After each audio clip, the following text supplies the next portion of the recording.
Growing up as an African child comes with its own set of unique experiences. Across different countries and regions, African kids are often raised in environments that emphasize respect for elders, strong family values, and community cohesion. However, beneath this exterior of discipline and respect, there are feelings, thoughts, and desires that many children wish they could express but can't. These are the things African kids wish they could say, but feel they must keep to themselves. In many African households, children are expected to maintain a certain level of obedience and reverence for their parents, teachers, and other authority figures. This, while fostering a sense of respect, can also lead to a stifling of open communication. What happens when kids are expected to conform to a cultural standard that doesn't necessarily align with their feelings or desires? Let's take a deeper look at some of the things African kids wish they could say, but often don't. 1. I don't want to be a doctor, engineer, or lawyer. In many African cultures, there is a heavy emphasis on achieving academic excellence, especially in the fields of medicine, engineering, law, and other respectable professions. Parents often push their children toward these fields because they are seen as gateways to success and financial stability. However, many African kids secretly harbor different dreams. Whether they want to pursue art, music, fashion, or even something unconventional, like a career in technology or gaming, children often feel the pressure to conform to their parents' wishes. The desire to make their parents proud can outweigh the desire to follow their own passions. The idea of saying, I want to be a musician, or I prefer to study philosophy, may be met with resistance or disappointment. For many children, their dreams are seen as impractical or even un-African. But deep down, they long for the freedom to pursue their interests without the fear of disappointing their families. It's not that they don't value education. Rather, they want the chance to explore other fields that might fulfill them on a personal level.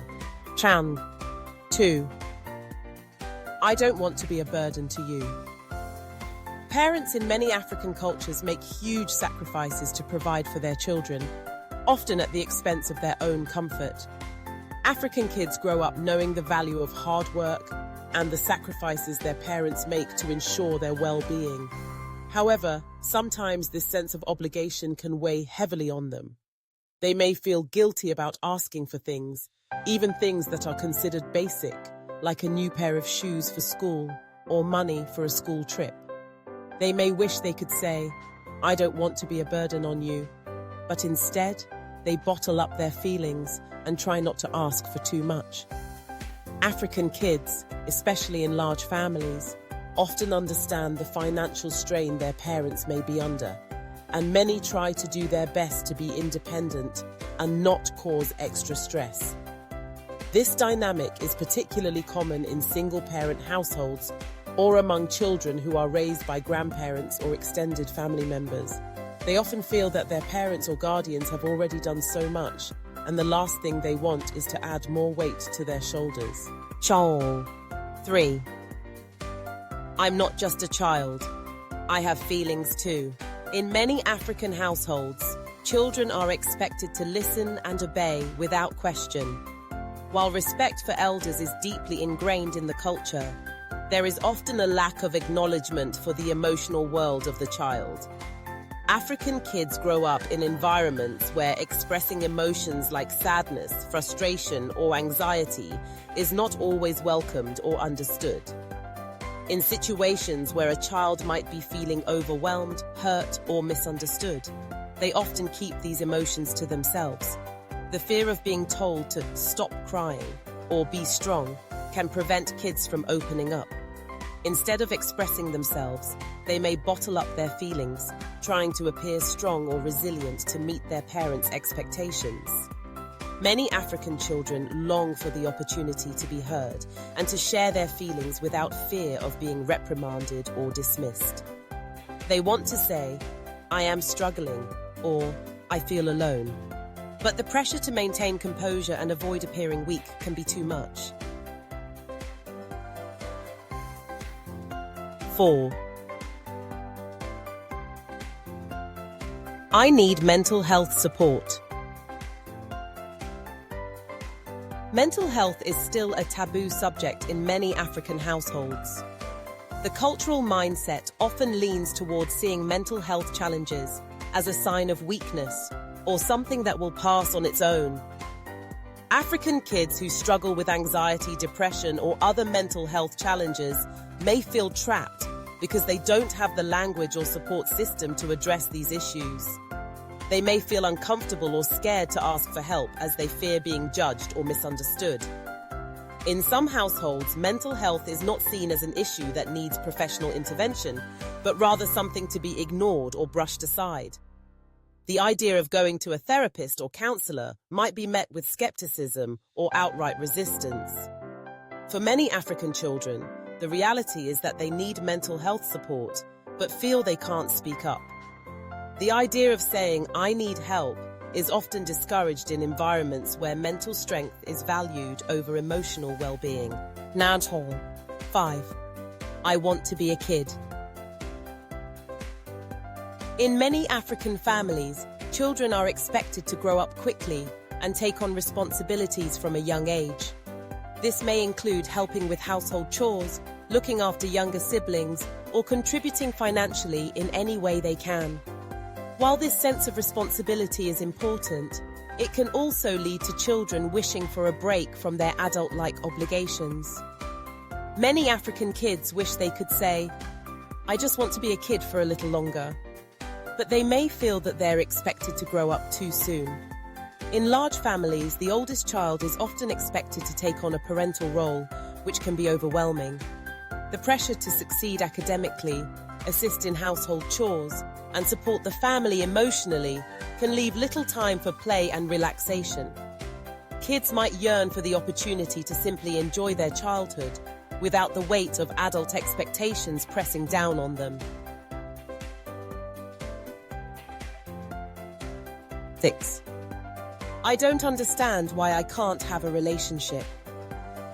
African culture is deeply rooted in family, and sometimes the rules surrounding relationships can be strict.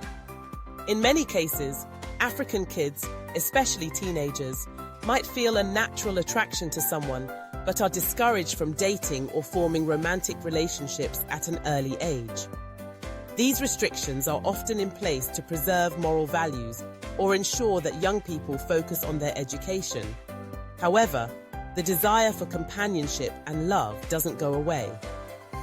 African kids may feel conflicted as they are taught to follow traditional expectations while also dealing with the complexities of modern teenage life. They might want to say, "I like someone and I want to explore a relationship." But the fear of judgment, rejection, or punishment from parents and elders can keep them silent. 7. I wish I could speak my native language. As Africa continues to modernize and interact with the global community, many African kids are raised in multilingual environments. They may speak their national or colonial language at school, but feel disconnected from their roots when it comes to their indigenous languages.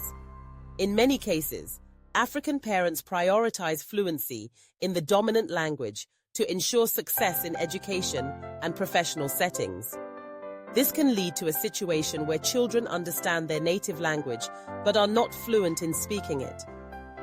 They may wish they could communicate freely with their grandparents or other members of the extended family in their local dialect, but feel self-conscious or shy about their limited proficiency. Many African children wish they could say, "I want to speak my native language" without feeling judged, but they may feel embarrassed or frustrated when they struggle to express themselves in their cultural tongue. 8. I don't want to go to church religious events. Religion plays a central role in many African communities, and kids are often raised with strong religious values. For some children, however, the pressure to attend religious services or follow certain religious practices can be overwhelming. They may feel conflicted about their beliefs or simply want to take a break from the regular religious activities. The cultural norm often expects children to actively participate in church or religious functions, with little room for questioning or dissent. In these situations, African kids may wish they could express their desire for a break or even distance themselves from religious events, but are afraid of disappointing their parents or community. 9. I wish I could share my struggles with you. In many African households, children are taught to be strong, independent, and self-sufficient. While this can be empowering, it sometimes means that kids feel they cannot share their vulnerabilities with their parents. Whether it's struggling with school, peer pressure, or internal conflict, African kids may often feel isolated in their struggles. They wish they could say, "I'm struggling with school," or "I'm feeling overwhelmed," but the fear of being labeled as weak or disappointing their parents can prevent them from seeking help. Many African children would appreciate the opportunity to be vulnerable and express their struggles without fear of judgment. Growing up as an African child is a complex, multifaceted experience shaped by respect for tradition, family, and culture.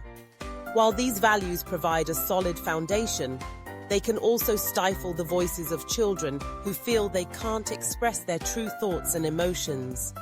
The things African kids wish they could say, but can't reflect a deep desire for understanding, freedom, and individuality. As society continues to evolve, it's important for African families to find a balance between maintaining cultural values and creating an open, supportive environment where children can speak freely and pursue their own dreams without fear. Understanding these unspoken desires will help bridge the gap between generations, allowing African kids to grow into well-rounded individuals who respect their heritage while also honoring their own voices.